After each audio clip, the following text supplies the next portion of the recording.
Order! Order! You are an incorrigible delinquent at times. Behave yourself, man!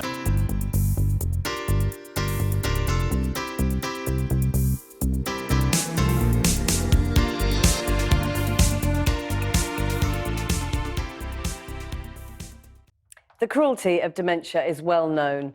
It effectively rubs out your memory, erasing the pictures and sounds that make up a life story. In a minute, I'll be talking to the thriller writer, Nikki Gerard, whose father had dementia.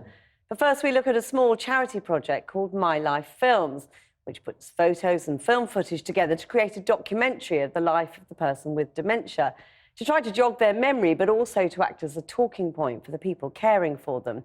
It's about to undergo a clinical study to properly assess its usefulness. I went to meet Beryl Ravenscroft, who has dementia, and watch the film of her life.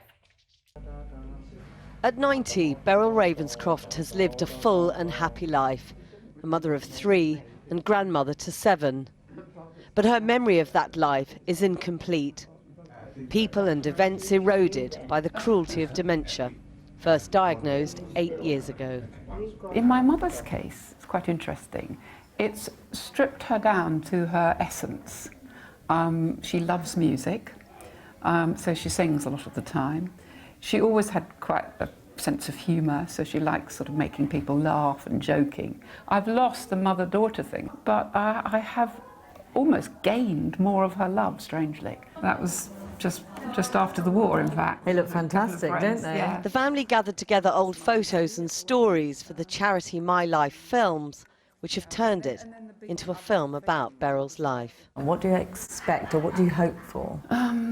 I suppose I hope very much that she will be enchanted by it. Do you remember that programme with Eamon Andrews, This Is Your Life? Now Beryl, dressed up and joined by her daughter and son, settles down to watch it for the very first time. Let's start at the very beginning, a very good place to start. Highbury. We begin with ABC. When you sing, Highbury. Highbury in North Highbury London. Quadrant, do you remember?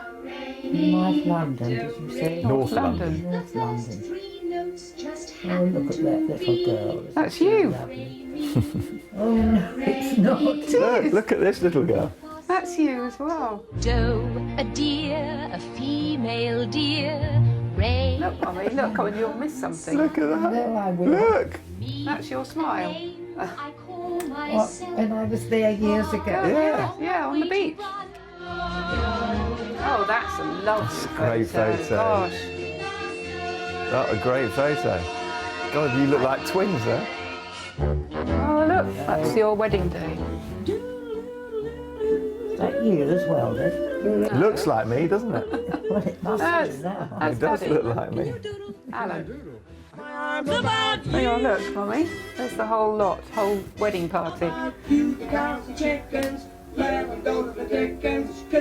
Well, somebody's getting married. That's you, Mummy. Is it? Though Beryl is struggling to remember some people and places, On the beach the again. music she hasn't forgotten. One of your favourite tunes, this, isn't it? Loved the piano, didn't you? Satin sashes, You play it here sometimes, don't my you? nose and eyelashes, silver You have, like yeah. winters that melt into springs. These are a few of my favourite things. Remember that, Mummy? You did. And there are points where Beryl seems a little overwhelmed. There's Claire. It's Claire Annabelle. Yeah. Claire Annabelle. It's your eldest, Your it's my granddaughter. But moments of humour too. She is a pivot in the family. A pivot. It's a sort of matriarchal thing. A pivot. Oh, you're a pivot. Young girl, and she don't Not a pivot. I won't have it. The hope is the films stir memories, even if they are soon forgotten, and improve the patient's life. A clinical study into their effectiveness begins in the new year. What did you think of the music? You liked the music? I do like music. I learned music for a long, long time. I loved it. I thought it was so sweet. Close to tears in places. It was lovely. It's really nice. So they all call her Gaga, and For Beryl's family, though, it's clear having her story on film is as valuable to them as it is to the star of the show herself. Beryl. A great woman and a great life. Well, I'm joined now by the writer Nikki Gerard, who set up John's campaign calling for relatives to be allowed to stay with dementia patients in hospital for as long as needed. Her father, Dr. John Gerard, had Alzheimer's, and she says he went into hospital strong and mobile, but came out 5 weeks later requiring 24-hour care because relatives hadn't been there to support him. Nikki, looking at that as an idea, as a tool to help people with dementia, what do you think of it? Well, what's not to like about that? It seems fabulous to me. Anything is, I mean, old people become invisible and people with dementia become doubly invisible. They often become just like hospitals call them bed blockers. We almost forget that they're human, and this is reclaiming the kind of human self and remembering that inside that old person there are all these younger selves there waiting. And because she had a wealth of experience in life. She has. Well, she's kind of, you know, there's this terrible loss about dementia, and something like that, it tries to recover something of the self that's there. There's often there still inside. I mean, music especially, well, as you were saying, it can just reach that alive inside bit of you.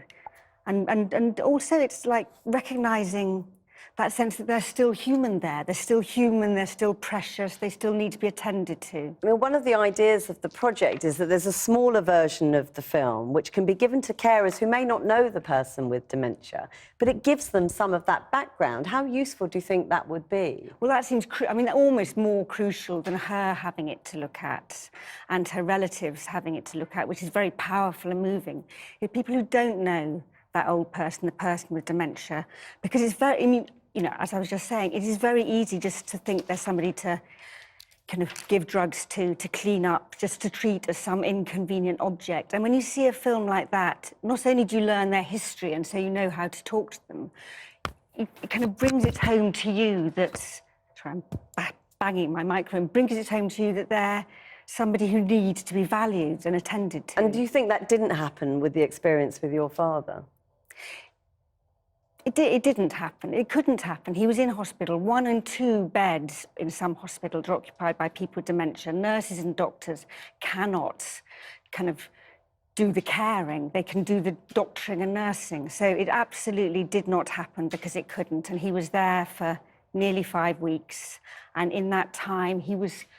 The mind is very precarious. And in a demented person, the mind is horribly fragile. And we lost him. He kind of went in very articulate and mobile and contented, able to kind of feed himself, to walk, to talk, and he came out inarticulate, incontinent, quite wrecked by the experience. And it's horribly common that kind of hospitals and institutions are very hazardous places for people. So what do you think needs to change, not just in hospitals, but in wider society about how we help people with dementia? That's such a big question. I mean, the first is we just need to be aware of it. We need to be aware. I mean, I think there are very few people now who don't have the experience of knowing somebody with dementia. It's the blight that is all around us, the cruelest blight. And so the first thing we need to start thinking about is what they're like as people, that they're not just... end of life is very, very important, and to give them a good, valuable end of life. And often that, I mean, what that film is very good at is rather than trying to bring them out of their dementia, it's almost like a way of entering into this new and often very frightening world they're in and trying to accompany them through it by music, by poetry, by whatever means possible. Nikki Gerard, I'm so sorry to cut across you, but thank you very much for coming in. Thank you for having me. And tomorrow night I'll be reporting from a scheme in Sheffield, bringing together primary school children and elderly dementia sufferers to help remove the stigma from the illness. Did you know what dementia was before you came to visit these people? No. And what do you know about it now? That it's like memory loss. And what do you think that's like for Jack and the others? It probably is very hard because when people come and visit them, they'll forget who they are. And can you imagine what that's like? Yes. It'll be very hard.